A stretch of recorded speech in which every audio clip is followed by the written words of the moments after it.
UG 2025 exam registration എങ്ങനെയാണെന്ന് നോക്കാം. CUET.NTA.nic.in എന്ന NTA ഒഫീഷ്യൽ വെബ്സൈറ്റിലാണ് UG രജിസ്റ്റർ ചെയ്യേണ്ടത്. ഈ സൈറ്റ് ഓപ്പൺ ചെയ്താൽ CUET UG 2025 രജിസ്ട്രേഷൻ എന്ന ലിങ്ക് കാണാൻ കഴിയും. ഈ ലിങ്ക് ഓപ്പൺ ആക്കുമ്പോൾ first page new registration login എന്ന ഓപ്ഷൻ ആയിരിക്കും. നിങ്ങൾ ആദ്യമായി UG രജിസ്റ്റർ ചെയ്യുന്നത് കൊണ്ട് തന്നെ ന്യൂ രജിസ്ട്രേഷൻ എന്ന ഓപ്ഷനാണ് ക്ലിക്ക് ചെയ്യേണ്ടത്. ന്യൂ രജിസ്ട്രേഷൻ ഓപ്പൺ ആക്കിയാൽ രജിസ്ട്രേഷൻ ആപ്ലിക്കേഷൻ ഫീ ഡീറ്റെയിൽസ് കൂടാതെ കുറച്ച് ഇൻസ്ട്രക്ഷൻസ് കാണാൻ സാധിക്കും. ഇൻസ്ട്രക്ഷൻസ് കൃത്യമായി വായിച്ചു കഴിഞ്ഞാൽ അതിന്റെ തൊട്ട് താഴെ ഒരു ടിക്ക് കോളം നിങ്ങൾക്ക് കാണാം. അത് ടിക്ക് ചെയ്തതിനു ശേഷം ക്ലിക്ക് ഹിയർ ടു പ്രൊസീഡ് എന്ന ഓപ്ഷൻ ചൂസ് ചെയ്യുക. ഉടനെ നെക്സ്റ്റ് പേജ് ഓപ്പൺ ആവും. ഈ പേജിൽ നിങ്ങളുടെ പേഴ്സണൽ ഡീറ്റെയിൽസ് അപ്ലോഡ് ചെയ്യണം. അതിനോടൊപ്പം തന്നെ ഒരു സ്ട്രോങ് പാസ്വേഡും ക്രിയേറ്റ് ചെയ്യേണ്ടതുണ്ട്. Candidate name, guardian name, mail ID, phone number തുടങ്ങിയുള്ള ഡീറ്റെയിൽസ് കൃത്യമായി തന്നെ ഫില്ല് ചെയ്യണം. ഇത് നിങ്ങളുടെ SSLC ബുക്ക് നോക്കി തന്നെ ഫില്ല് ചെയ്യാൻ ശ്രദ്ധിക്കുക. കാരണം അഥവാ എന്തെങ്കിലും ഒരു എറർ വന്നിട്ടുണ്ട് എന്നുണ്ടെങ്കിൽ നിങ്ങൾക്ക് അടുത്ത പേജ് കിട്ടുന്നതല്ല.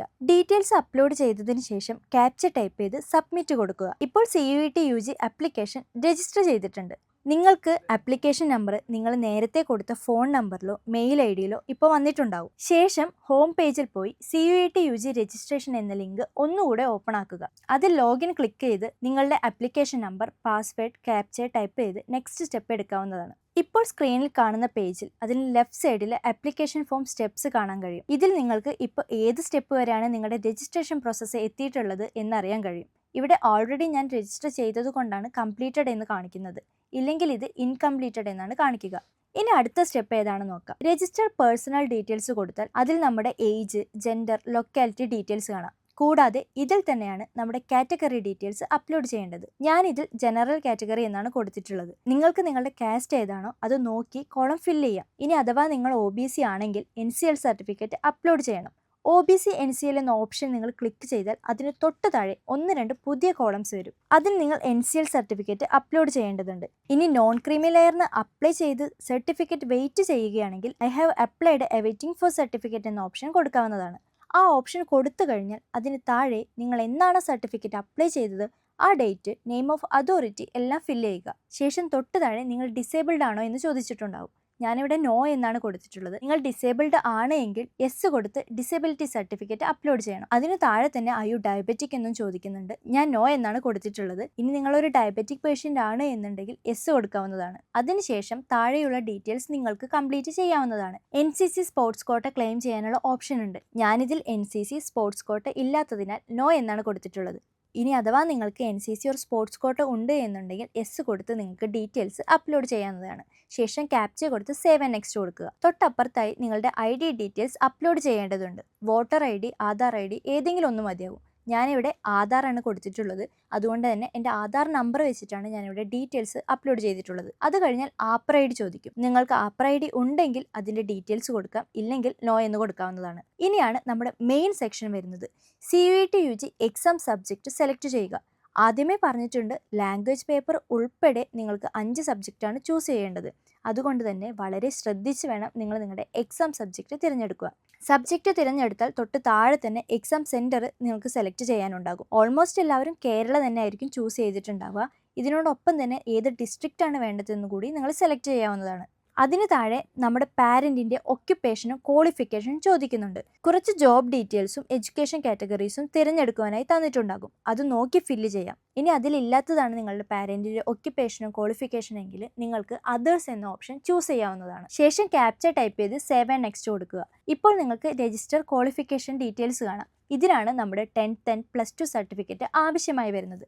10th സർട്ടിഫിക്കറ്റിലെ രജിസ്ട്രേഷൻ നമ്പർ, സ്കൂളിൻ്റെ പേര്, പാസിംഗ് ഇയർ എല്ലാ ഡീറ്റെയിൽസും കൃത്യമായി രേഖപ്പെടുത്തുക. ശേഷം നിങ്ങളുടെ എക്സാം ടോട്ടൽ പെർസെൻറ്റേജ് എത്രയാണ് എന്നത് കാൽക്കുലേറ്റ് ചെയ്ത് അപ്ലോഡ് ചെയ്യണം. അതിന് തൊട്ട് താഴെ +2 ഡീറ്റെയിൽസും ഇതേപോലെ തന്നെ അപ്ലോഡ് ചെയ്യേണ്ടതുണ്ട്. ഇതിൽ നിങ്ങളിപ്പോൾ +2 സ്റ്റുഡൻ്റ് ആണെങ്കിൽ പാസ്ഡ് എന്ന ഓപ്ഷന് പകരം അപ്പിയറിംഗ് എന്ന ഓപ്ഷൻ കൊടുക്കാവുന്നതാണ്. സോ ബാക്കി ഡീറ്റെയിൽസ് മാത്രം അപ്ലോഡ് ചെയ്താൽ മതിയാകും. അടുത്ത സ്റ്റെപ്പിൽ അഡീഷണൽ ഡീറ്റെയിൽസ് എന്നാണ് ചോദിക്കുന്നത്. ഇതിൽ നിങ്ങൾ ട്വിൻ ആണോ എന്ന് ചോദിക്കുന്നുണ്ട്. അഥവാ നിങ്ങൾ ട്വിൻസ് ആണ് എന്നുണ്ടെങ്കിൽ നിങ്ങൾ രണ്ടുപേരും എക്സാം എഴുതുന്നുണ്ടെങ്കിൽ ID ഡീറ്റെയിൽസ് അപ്ലോഡ് ചെയ്യണം. ഞാനിവിടെ നോ എന്നാണ് കൊടുത്തിട്ടുള്ളത്. അടുത്തത് എമർജൻസി കോൺടാക്ട് ഡീറ്റെയിൽസ് കൂടെ ആഡ് ചെയ്യണം. നിങ്ങളുടെ ഫോൺ നമ്പർ, മെയിൽ ID കൂടാതെ അഡീഷണൽ ഒരു മെയിൽ IDയും ഫോൺ നമ്പറും കൊടുക്കുക. നെക്സ്റ്റ് സ്റ്റെപ്പിലാണ് ഡോക്യുമെൻ്റ് അപ്ലോഡ് ചെയ്യേണ്ടത്.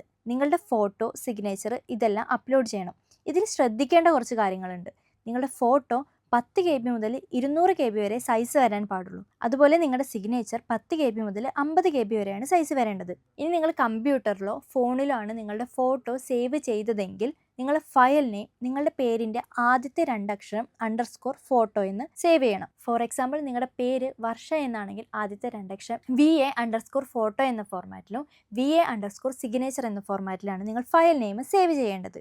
ഇപ്പോൾ നമ്മൾ അപ്ലൈ ചെയ്ത് കഴിഞ്ഞു. ഇപ്പോൾ ഒരു റിവ്യൂ പേജ് ഓപ്പൺ ആയിരിക്കുന്നത് കാണാം. ഇതിൽ നിങ്ങൾ നിങ്ങളുടെ എല്ലാ ഡീറ്റെയിൽസും ഒന്ന് ചെക്ക് ചെയ്യണം. ഒന്നിൽ കൂടുതൽ തവണ ചെക്ക് ചെയ്ത് എല്ലാ ഡീറ്റെയിൽസും കറക്റ്റ് ആണോ എന്ന് ഉറപ്പുവരുത്തുക. അതായത് നിങ്ങളുടെ subject, exam centre, personal details എല്ലാം കറക്റ്റ് ആണോ എന്ന് ഇപ്പോൾ തന്നെ ചെക്ക് ചെയ്ത് കഴിഞ്ഞാൽ നിങ്ങൾക്ക് ഒരു എഡിറ്റിങ്ങിൻ്റെ ആവശ്യം വരുന്നില്ല.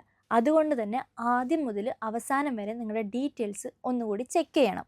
ഈ പേജിൻ്റെ തൊട്ട് താഴെയായി നിങ്ങളുടെ ഡീറ്റെയിൽസ് കറക്റ്റ് ആണെന്ന് ഉറപ്പുവരുത്താനായി കോളംസ് ടിക്ക് ചെയ്യേണ്ടതുണ്ട്. അത് ശ്രദ്ധിച്ച് ടിക്ക് ചെയ്തതിന് ശേഷം ഇൻസ്ട്രക്ഷൻസ് വായിച്ച് ഐ എഗ്രി കൊടുത്ത് ഫൈനൽ സബ്മിഷൻ ഓഫ് ആപ്ലിക്കേഷൻ കൊടുക്കാവുന്നതാണ്. ഇപ്പോൾ നിങ്ങൾ നിങ്ങളുടെ ആപ്ലിക്കേഷൻ സബ്മിറ്റ് ചെയ്തിട്ടുണ്ട്. ഇനിയാണ് ഫൈനൽ സ്റ്റെപ്പായി ഫീ പേയ്മെൻറ്റ് സെക്ഷൻ വരുന്നത്. ഓരോ കാറ്റഗറിക്കും ഓരോ എമൗണ്ട് ആണ് വരുന്നത്. അത് നോക്കി നിങ്ങൾ ചൂസ് ചെയ്ത സബ്ജക്റ്റുകളുടെ എണ്ണത്തിനനുസരിച്ച് പേയ്മെൻറ്റ് നടത്താവുന്നതാണ്. ഓൺലൈൻ വഴിയാണ് ട്രാൻസാക്ഷൻ നടക്കുന്നത്. നിങ്ങളുടെ ബാങ്ക് ചൂസ് ചെയ്ത് അക്കൗണ്ട് ഡീറ്റെയിൽസ് കൊടുത്ത് പേയ്മെൻറ്റ് പ്രോസസ്സ് നടത്താവുന്നതാണ്. പേയ്മെൻറ്റ് ചെയ്ത് കഴിഞ്ഞാൽ നിങ്ങൾക്ക് ഒരു PDF ഡൗൺലോഡ് ചെയ്യാവുന്നതാണ്. നിങ്ങളുടെ CUET UG എക്സാം രജിസ്ട്രേഷൻ്റെ ഓൾ ഡീറ്റെയിൽസ് ആ PDF-ലുണ്ടാവും. ആ PDF നിങ്ങൾക്ക് കയ്യിൽ വയ്ക്കാവുന്നതാണ്. ഇത്രയുമാണ് CUET UG എക്സാം രജിസ്ട്രേഷൻ വരുന്നത്. ഓരോ സ്റ്റെപ്പും വളരെ ശ്രദ്ധിച്ച് തന്നെ എക്സാം രജിസ്റ്റർ ചെയ്യാവുന്നതാണ്. ഇനി അഥവാ എന്തെങ്കിലും എറർ വന്നിട്ടുണ്ടെന്നുണ്ടെങ്കിൽ 24 മുതൽ 26 വരെ കറക്ഷൻ വിൻഡോ ഓപ്പൺ ആയിരിക്കും. സോ ആ ഒരു ടൈമിൽ നിങ്ങൾക്ക് നിങ്ങളുടെ ആപ്ലിക്കേഷനിൽ എന്തെങ്കിലും എറർ വന്നിട്ടുണ്ടെങ്കിൽ എഡിറ്റ് ചെയ്യാവുന്നതാണ്. ഇത്രയുമാണ് CUET UG 2025 എക്സാം രജിസ്ട്രേഷൻ്റെ പ്രോസസ്സ് വരുന്നത്.